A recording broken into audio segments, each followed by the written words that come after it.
Matin Sud Radio. Le petit déjeuner politique. Il est 7h44, bienvenue dans le petit déjeuner politique d'Annie Genevard, députée Les Républicains du Doubs, vice-présidente à l'Assemblée nationale et secrétaire générale des Républicains. Bonjour Annie Genevard. Bonjour. L'histoire du foulard, ça s'est passé dans votre région, au Conseil régional de Bourgogne-Franche-Comté. Cette histoire relance le port du voile pour les mères, notamment accompagnant les sorties scolaires. Quelle est votre position ? Alors moi je pense que lorsque l'on avait la circulaire Chatel, c'était clair. Les mères accompagnatrices ne portaient pas de signes distinctifs traduisant leur appartenance religieuse. C'était clair et ça fonctionnait très bien. Malheureusement, sous le quinquennat Hollande, une décision a été prise et on en voit les conséquences aujourd'hui. Najat Vallaud-Belkacem a autorisé le port du voile pour les mères accompagnatrices. Et laissant au chef d'établissement le soin d'apprécier la situation. Donc ça a mis les chefs d'établissement dans une situation très difficile et ça aboutit au psychodrame qu'on a connu au Conseil régional de Bourgogne-Franche-Comté où un élu du Rassemblement national a interpellé une mère accompagnatrice sous l'œil des enfants et en particulier de son enfant. Franchement, je trouve que la méthode était vraiment détestable. De la part du Rassemblement national. Oui. Bon, ils ont voulu faire une provocation comme ils en ont l'habitude. Mais sur le fond, on voit bien que la restauration de ce flou, de cette ambiguïté, vous pouvez, si toutefois ça pose pas de problème, si le chef d'établissement est d'accord, etc. On voit bien que cette ambiguïté-là, on la paie aujourd'hui. Moi, je considère que les sorties scolaires font partie, d'ailleurs elles sont pendant le temps scolaire, ce sont des sorties scolaires et que dès lors... Oui, mais vous le savez, dans certains quartiers, il y a beaucoup de mères musulmanes qui portent le foulard ou le voile et qui, si elles doivent accompagner, ne vont pas l'ôter, quoi. Non, mais on peut toujours objecter telle ou telle situation. Oui. Il y a effectivement des quartiers où il y a essentiellement des mères voilées. Oui. Est-ce pour autant qu'il faut se plier à finalement un islam qui cherche de plus en plus à se montrer visible et conquérant? Notre ADN, c'est la laïcité. Oui, mais, certaines organisations musulmanes disent que la religion est au-dessus des lois et on ne peut pas obliger de retirer le foulard ou le voile. Et bien sûr, c'est là qu'est le problème. Ouais. C'est précisément, là vous mettez le doigt sur le problème majeur qui est le nôtre aujourd'hui, de cet islam qui considère que les lois de la République sont moins importantes que celles de la religion. Franchement, est-ce que c'est grave si une mère de famille porte le voile ou le foulard ? C'est pas grave en soi, c'est ce que ça signifie et ce qui est sous-tendu par le voile. Moi, je le constate sur mon territoire. Il y a de plus en plus de femmes voilées. Des jeunes femmes qui ne l'étaient pas, ce voile, ça veut dire quelque chose. C'est vraiment la marque d'un islam qui cherche par sa visibilité, à occuper, je dirais, l'espace public. C'est pas un fait anodin. Donc, il s'agit pas de stigmatiser telle ou telle religion. Il s'agit de dire nos valeurs, dans nos valeurs, il y a la laïcité. Vous savez, ça ne faisait pas débat tant que la circulaire Chatel était en vigueur. Ça ne faisait pas débat. On a finalement ouvert le débat en permettant quelque chose qui aujourd'hui est de moins en moins supporté. Alors, mais est-ce qu'il faut rouvrir le débat à la fois pour l'accompagnement des sorties scolaires, mais également pour la présence dans les lieux publics également ? Moi, je crois que ça pose la question, effectivement, des barrières que l'on doit mettre au port du voile. Mais la situation est plus grave que ça. Songez qu'aujourd'hui, la couverture intégrale du corps, qui est interdite dans notre loi, mais vous promenez dans certains quartiers de Seine-Saint-Denis, vous voyez des femmes en burqa. Et on est dans l'incapacité aujourd'hui de faire respecter la loi. Donc c'est un problème qui est grave, qui doit nous conduire à nous ressolidifier sur notre socle. Qui doit se saisir de ce dossier ? Est-ce que c'est Blanquer pour l'éducation ? Est-ce que c'est Castaner, en fait, d'une façon générale, puisqu'il est ministre de l'Intérieur qui doit mener ? Parce que là, on a l'impression que ça parle un peu en ordre dispersé du côté du gouvernement. Du temps de Luc Chatel, il était ministre de l'Éducation nationale. Jean-Michel Blanquer, dans la loi sur l'école, il a essayé de convaincre le groupe majoritaire de restaurer cette directive qui interdisait le voile dans les sorties scolaires. Il n'y est pas arrivé. C'est tout le problème politique de cette majorité. Elle est composite et elle est largement marquée à gauche sur ces questions-là. D'ailleurs, on l'a bien vu avec la réaction de Taché, qui dit ni plus ni moins. Blanquer, c'est le Rassemblement national, ce qui a provoqué la colère du ministre de l'Éducation nationale. Donc vous demandez, vous, en tant que vice-présidente de l'Assemblée nationale, une clarification de la part du gouvernement, alors, sur cette question. Je pense qu'il est au pied du mur de ses contradictions. Oui. Et qu'il aura beaucoup de mal à clarifier sa position parce qu'il y aura toujours une part de sa majorité qui se rebellera contre toute tentative de clarification sur ce point. Oui. Je vous assure, le débat sur la loi Asile-Immigration a été très révélateur pour moi.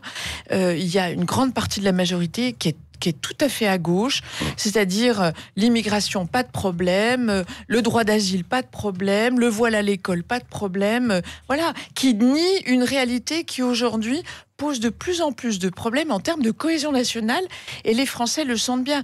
Les Français ne sont pas hostiles à la religion musulmane en tant que telle, ils sont hostiles à ce que on leur dicte leur conduite en matière de mode de vie et qu'on s'oppose aux principes de notre République. Oui. Vote solennel sur la loi bioéthique et donc le recours à la PMA pour les couples de femmes, notamment aujourd'hui à l'Assemblée nationale. Vous, votre position, ça n'a pas changé? Vous êtes contre? Ma position n'a pas changé.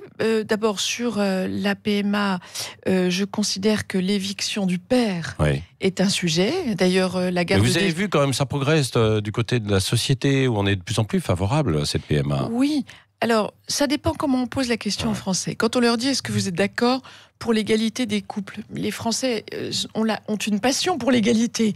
Et ils considèrent effectivement que les couples de même sexe n'ont pas moins de droits que les autres. Et on est tous pour l'égalité. Le sujet n'est pas là. Le sujet, c'est l'enfant. Moi, je considère que l'intérêt supérieur de l'enfant doit guider nos débats. Et l'intérêt de l'enfant, même s'il ne vit pas avec son père, même si les couples sont séparés, c'est quand même de savoir qu'il a un père. Même si ce père n'est pas auprès de lui tout le temps, il sait qu'il a un père. Or là, et d'ailleurs la garde des Sceaux dit bien, c'est une révolution. Le rapporteur Touraine dit c'est un changement de civilisation. Ce ne sont pas nos mots, ce sont les leurs. Effectivement, c'est un changement de civilisation qui fait que l'enfant ignorera toujours la branche masculine de sa filiation. Alors, et ça, pour moi, c'est un problème. Vous comptez sur vos collègues sénateurs pour revenir sur l'ouverture de la PMA ou pas? Écoutez, les sénateurs se détermineront. Je ne sais pas comment ils voteront ce texte de loi. En tout cas, on a, nous, contribué, je crois, à poser les termes du débat, à dire, voilà, ce qui semblait bon ou pas bon. Songez quand même que dans cette loi, il ne suffit plus d'accoucher pour être mère. Il ne suffit plus d'accoucher pour être mère. Ça, c'est quelque chose qui heurte quand même le bon sens, quoi. Quand on accouche d'un enfant, on est sa mère. Voilà. La PMA, voilà. Est-ce que ce texte signe aussi pour vous l'ouverture prochaine, à plus ou moins moyen terme, peut-être de la GPA? On avait dit, dès le début, vous verrez, ça amènera la GPA. Il n'a pas fallu une journée sans que n'arrive dans le débat la GPA. Pourquoi ? Eh bien parce que avec cette loi, l'enfant n'est plus le fruit biologique d'un homme et d'une femme, ni d'un homme ni d'une femme. Il est le fruit d'une volonté d'avoir un enfant, d'un désir d'enfant et d'un projet parental. Le projet de deux femmes, pourquoi ne conduirait-il pas au projet de deux hommes, toujours au nom de l'égalité? Et vous verrez que dans quelques années, on parlera de GPA éthique. Donc vous voulez dire que c'est le feu vert à la GPA à moyen terme? En tout cas, c'est une grosse crainte de notre part et nous aurions souhaité que les choses puissent être inscrites dans la loi de façon plus fondamentale. Vous voudriez bloquer vraiment la PMA alors pour les couples de femmes? Non, ce que nous voudrions, c'est que un couple de femmes qui a un désir d'enfant, qui est légitime et que je comprends et que je respecte, il y a depuis la loi Taubira la possibilité pour les couples de même sexe d'adopter des enfants. Un enfant adopté, c'est pas pareil qu'un enfant conçu pour. Un enfant adopté, l'adoption, c'est donner une famille à un enfant. Tandis que la PMA, pour toutes, c'est donner un enfant Oui, mais vous avez vu aussi l'adoption, combien c'est compliqué, difficile. Alors, justement, c'est un parcours du combattant terrible pour des familles qui sont découragées d'ailleurs. Oui, non, mais ça, je l'entends bien. Dans cette loi, il y a un engagement de la garde des Sceaux à faciliter l'adoption. En tout cas, pour nous, clairement, l'éviction du père et la non-reconnaissance de la mère qui accouche, ce sont deux choses qui vraiment ne sont pas acceptables. Ouais. Et vous savez, il n'y a pas que ça dans la loi bioéthique. Hein. Non, mais il y a beaucoup d'autres choses. Oui. Christian Jacob, donc à la tête des Républicains, vous êtes secrétaire général du Parti des Républicains, vice-présidente de l'Assemblée nationale. Est-ce que vous pourriez devenir présidente du groupe des Républicains à l'Assemblée nationale? En tout cas, vous êtes candidate ou pas? Écoutez, non, je n'ai pas fait acte de candidature. On le fait pour moi beaucoup ces derniers temps. Ouais. Je pense que je rejoins Christian Jacob une haie après l'autre. Il vient d'être élu. Il compose son équipe aux Républicains. Donc chaque chose en son temps. Nous aborderons ensuite la question de la présidence du groupe. Vous n'êtes pas du tout candidate ou si mon nom circule beaucoup, ce qui me. Ah oui, mais alors vous êtes la principale intéressée. Ce qui me conduit à m'interroger sur cette hypothèse, mais pour l'instant. Vous vous interrogez. Vous ne dites pas non absolument. Non, mais à force de me le dire, je me pose la question. Oui. Voilà. Donc je n'y ai pas répondu. Bon, donc potentiel. Vous n'êtes pas candidate, mais je n'ai pas fait acte de candidature. Je pense que les choses se décanteront dans quelques temps. Mais vous n'êtes pas hostile à cela, quoi. Bah, écoutez, on n'est jamais hostile aux responsabilités dont on vous croit possiblement capable. Oui, Annie Genevard, donc vice-présidente de l'Assemblée nationale. Le mot de la fin avec Cécile de Ménibus.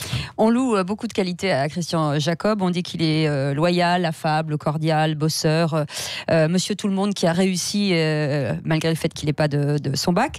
Mais sur les questions politiques, on dit que c'est un homme qui n'a pas d'idées, c'est surtout un homme du passé. D'ailleurs, petit clin d'œil, il vient de s'inscrire au mois de juin sur les réseaux sociaux, il était temps.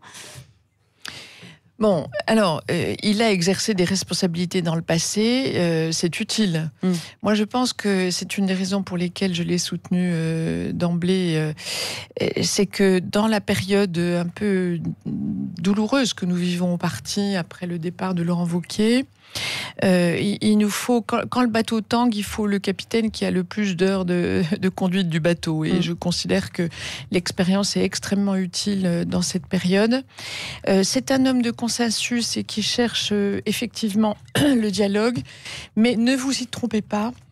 C'est un homme de conviction et moi je l'ai vu prendre des positions très claires sur des sujets importants. C'est pas de l'eau tiède, pas du tout. Et il sera plus efficace que Laurent Wauquiez ?